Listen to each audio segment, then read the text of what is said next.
Shalom bien-aimés dans le Seigneur, je vous souhaite un bon week-end, que Dieu vous soit favorable dans tout ce que vous faites, dans tout ce que vous entreprenez. Merci de nous avoir donné votre temps pour écouter ce que nous avons à vous communiquer. Je vous dis dans cette vidéo, est-ce une vie de victoire? Est-elle possible? Je vous dis oui, nous vivons dans un monde de confrontation de puissances. Il y a le monde divin, il y a aussi le monde ténébreux. D'ailleurs, quand vous êtes dans le monde, quand vous entendez des bruits de guerre et des guerres, des agressions, de meurtres et toute une liste innommable de suicides qui se passent dans le monde, oui, vous vous dites que, Seigneur, nous sommes perdus. Nous sommes perdus, nous sommes où? Et d'ailleurs, Jésus dit, vous êtes au milieu d'une génération perverse. Alors, si tu n'es pas dans un bon camp, tu risques de vivre les affres de toutes les mauvaises choses qui se font sur la terre. Voilà pourquoi dans cette vidéo, je vais vous donner une série de versets bibliques. Si vous y croyez vraiment, vous mettrez toute votre confiance au Seigneur, vous pouvez vivre dans la victoire dans ce monde pourri. Tête haute, je vous dis. Commençons. Luc 10, 19 dit ceci. Voici, je vous ai donné le pouvoir de marcher sur les serpents et sur les scorpions, sur toute la puissance de l'ennemi, et rien ne pourra vous nuire. Je vous ai donné le pouvoir de marcher sur. Si vous êtes enfant de Dieu, soyez dans la joie. Mais si vous ne l'êtes pas encore, vous avez intérêt à ouvrir votre cœur, à croire à l'œuvre que Jésus a accomplie à la croix. C'est-à-dire qu'il est mort pour nos péchés. Il est ressuscité pour nous donner la vie éternelle. Invitez-le dans votre cœur. Il fera de vous un enfant de Dieu. Je dis bien un enfant de Dieu, pas un enfant d'un homme. Non un enfant d'un président, non un enfant d'un roi, non un enfant d'un général, non un enfant d'un commissaire de zone, d'un bourgmestre, d'un chancelier, mais un enfant de Dieu. Quand je dis Dieu, le Tout-Puissant, le Créateur des cieux et de la terre, c'est lui qui peut tout. C'est lui qui fait tout. Il est un Dieu souverain. Il fait ce qu'il veut. Il dit ce qu'il veut. Quand il veut, où il veut, il peut changer ta vie en un clin d'œil. Une parole de lui suffit pour tout changer de ton environnement social, de ton environnement familial. Je parle aux enfants de Dieu. On dit, Luc 10, 19, il nous a donné le pouvoir de marcher sur. Et à la fin, on dit, rien ne pourra vous nuire. Ces passages bibliques que je vous lis ici apparaissent comme une utopie, apparaissent comme une illusion, apparaissent comme quelque chose qui enterré dans le, comment on appelle ça, dans les fables, dans les contes. Non, bien-aimé dans le Seigneur, tu regardes ce verset, tu regardes à ta vie, tu te poses la question, est-ce vrai ou est-ce que c'est faux? Non, ces choses ne s'appliquent pas dans ta vie parce que tu ne crois pas. En tant qu'enfant de Dieu, tu y as un pouvoir. Tu n'as pas à le mendier. Automatiquement, quand tu deviens un enfant de Dieu, tu as ce pouvoir. Imaginez, vous êtes enfant d'un président. Quand vous venez dans une province, dès qu'on entend que c'est l'enfant du président, c'est tous les services de l'État qui vont se mobiliser parce que tu es enfant du président. 1. La sécurité te sera collée. 2. Tu auras un cortège de véhicules. 3, tu vas être dans les merdes sautées du pays parce que tu es enfant du président.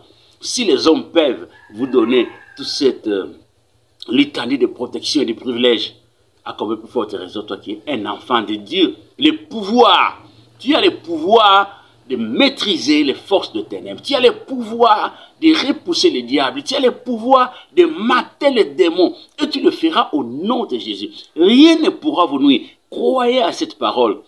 Tu vas voir, ta vision des choses va changer. Quels que soient les dangers et les problèmes qui se présentent devant toi, tu vas te dire, tu prends conscience que j'ai un pouvoir. Et dès que l'ennemi saura que tu as pris conscience que tu as un pouvoir, il va reculer. C'est le rapport de force dans une guerre. Quand l'ennemi sent que tu as des outils précieux, puissants, que ceux qu'ils ont, ils vont reculer. Mais quand tu es inconscient, tu ne comprends rien, ils vont te malmener. Alors dans le deuxième verset, c'est 1 Jean 4, 4. Vous, petits enfants, vous êtes de Dieu et vous les avez vaincus. Parce que celui qui est en vous est plus grand que celui qui est dans le monde. Vous êtes de Dieu parce que vous êtes dans le camp de Dieu. Parce que vous êtes de la famille divine. Parce que Dieu habite en vous.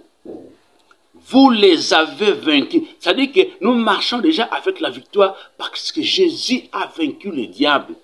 Et nous avons cette victoire par la foi. Nous sommes plus que vainqueurs.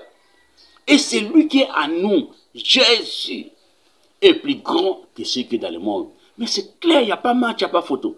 Jésus que tu as dans ton cœur est plus fort que le diable. Il est plus fort que les démons. Il est plus fort que tes ennemis. Il est plus fort que les sorciers de ta famille. Il est plus fort que les événements qui t'entourent. Un mot de lui a calmé la mer, la tempête. Un mot de lui a fait trembler les légions qui étaient dans le fou de Gadara. Et prends conscience, mon ami. Je m'adresse à quelqu'un. Prends conscience, hein. C'est lui qui est en toi là. Il est plus fort. Donc tu n'es pas seul. Dans les combats de la vie, tu n'es pas seul. Devant les adversités, tu n'es pas seul. Devant les ennemis qui te traquent, tu n'es pas seul. Devant toute cette armada de sorciers, de démons qui veulent en finir à ta vie, n'aie pas peur, tu n'es pas seul. Est-ce que tu peux dire Amen?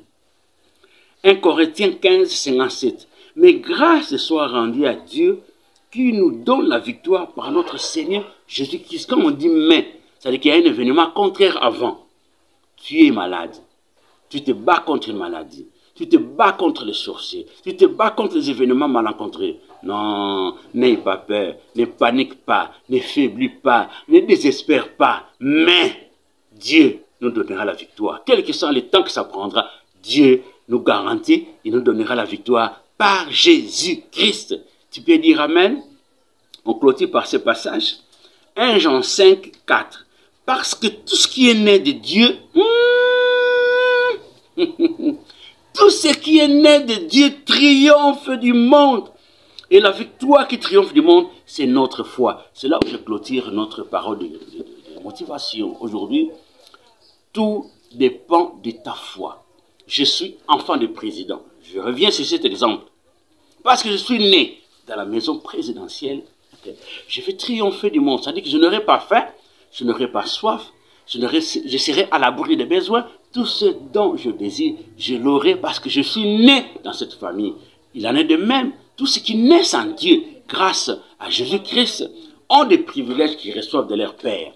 Tu ne peux pas échouer dans la vie. Tu ne peux pas être maté. Tu ne peux pas être possédé. Tu ne peux pas être coincé. Tu ne peux pas être vaincu parce que tu es né de Dieu. Prends conscience, bien-aimé. La Bible dit, et tout ce qui triomphe du monde, c'est notre foi. La foi, c'est le point focal de la vie chrétienne. C'est la base même. Si tu n'as pas la foi, même Dieu, tu ne peux pas être agréable à ses dieux. Si tu n'as pas la foi, tu ne verras pas la main de Dieu. Si tu n'as pas la foi, tu ne peux pas croire à ces vérités. Si tu n'as pas la foi, tu ne peux pas avancer dans la vie. Parce que la foi, c'est comme un sixième sens qui nous permet de percevoir le monde divin, de percevoir l'environnement divin, de percevoir de grandes choses. Même là où je ne suis pas encore arrivé, la foi me permet d'y arriver. Ce que je n'ai pas encore, la foi me permet de le saisir. Là où je ne suis pas encore allé, la foi me permet d'y atteindre. La foi nous permet de saisir les promesses de Dieu et d'y croire fermement. Quels que soient les événements contraires qui sont devant nous. Que Dieu vous bénisse. Likez, partagez et que Dieu vous bénisse richement. On est ensemble.